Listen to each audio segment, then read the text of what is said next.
Hello, कैसे हैं आप सब। मेरा नाम गर्वित है और आज मैं आपको एक होम्योपैथिक ड्रग के बारे में बताने वाला हूँ। इस ड्रग का नाम है लाइकोपोडियम क्लेविटम। इस ड्रग को मैंने पहले भी डिस्कस किया है, तो पिछली वीडियोस देखी, अब उसके आगे का मैं आज बताने वाला हूँ। आज मैं इसके पर्टिकुलर्स के बारे में ही बताऊंगा, प्लस हर्पीज के बारे में बताऊंगा। तो अब इसके नोज पे चलते हैं। There is a sensation of dryness posteriorly. इसका मतलब there will be sensation of dryness in the posterior, यानी कि पीछे के रीजन ऑफ द नोज में ड्राइनेस होगी। Also there will be scanty excoriating discharge anteriorly. Scanty मतलब कम, एक्सकोरिएटिंग मतलब सरफेस को डैमेज करने वाला। जो हमारी म्यूकस मेम्ब्रेन होती है नोज के अंदर, उसकी सरफेस पे डैमेज मिलेगा इस डिस्चार्ज के कारण, और ये एंटीरियरली प्रेजेंट हो गया, यानी कि आगे की तरफ नोज में। अल्सरेटेड नोस्ट्रल्स रहेंगे, नोस्ट्रल्स जो रहेंगे उसके अंदर अल्सर्स प्रेजेंट रहेंगे। Crust and elastic plugs will be present and there will be fluent coryza. Coryza होता है, it is the catarrhal inflammation of the mucous membrane, तो इसके कारण कोराइजा होगा पेशेंट को। Also nose can feel as if it is stopped up, ये भी देखा जा सकता है इस पेशेंट में। स्नफल्स यानी कि नोज में से नॉइज आएगी, और जो चाइल्ड होगा जिसको ये होगा तो वो अपनी नाक को रब करने लग जाएगा। भी fan like motion of the alae nasi. Alae nasi होता है साइड वाला जो पार्ट होता है हमारे नोज में, जो लिटरल पार्ट होता है हमारे, उनको एलेनेजी बोलते हैं। इसके अंदर फैन लाइक। अब हम इसके फेस पे चलते हैं। Greyish yellowish colour will be present of the face. Discolouration होगी फेस की, जो ग्रेश येलोइश हो जाएगी, plus there will be bluish circles around the eyes. Bluish circles होंगे उसकी आंखों के चारों तरफ। ऑल्सो विदर्ड, इमेसिएटेड, श्रिवल्ड दिखेगा, यानी कि कमजोर सा दिखेगा ये patient.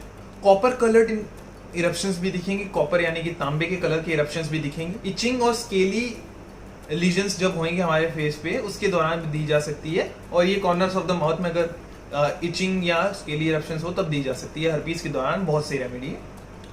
Also drooping of the jaw will be present during typhoid.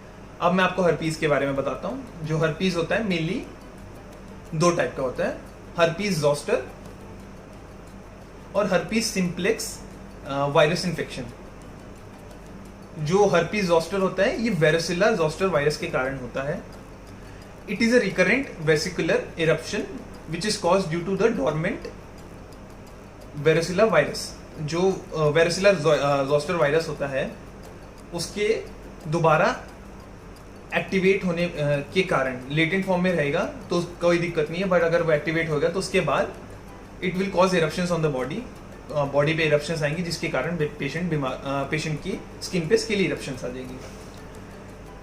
It is mainly present in the latent form in the dorsal root ganglion and in the cranial nerve ganglion. Lesions which are seen in this condition are way more painful than which is seen in chickenpox. Chickenpox के दौरान जो हमें दाने होते हैं, दाने या eruptions जो भी होते हैं, वो उनके कंपैरिजन में बहुत ज्यादा ये पेनफुल होगा। एंड ऑल्सो ये काफी डर्माटोम्स में भी प्रेजेंट होगा। हर्पीज सिंप्लेक्स वायरस का जो इन्फेक्शन होएगा, it is mainly of two types. Two types में मतलब सबसे पहला होएगा HSV1 यानी कि हर्पीज सिंप्लेक्स वायरस 1। दूसरा होता है HSV2 यानी कि herpes simplex virus infection 2।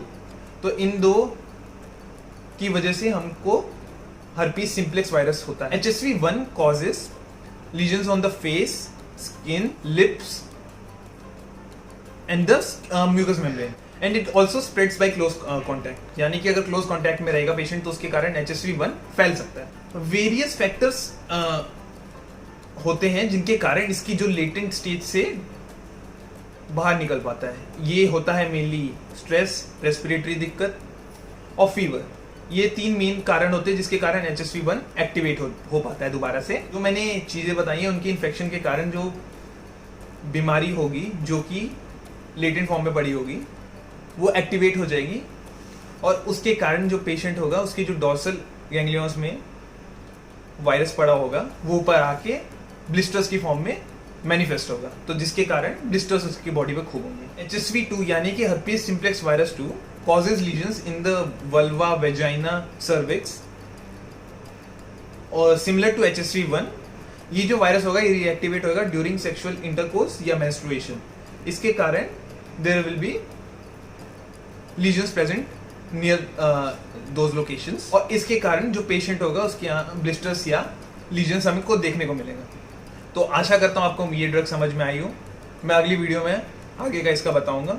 Hope करता हूँ सब समझे। कोई प्रॉब्लम तो आप मेरे को कमेंट सेक्शन में पूछिए। So thank you so much, मिलते हैं अगली वीडियो में।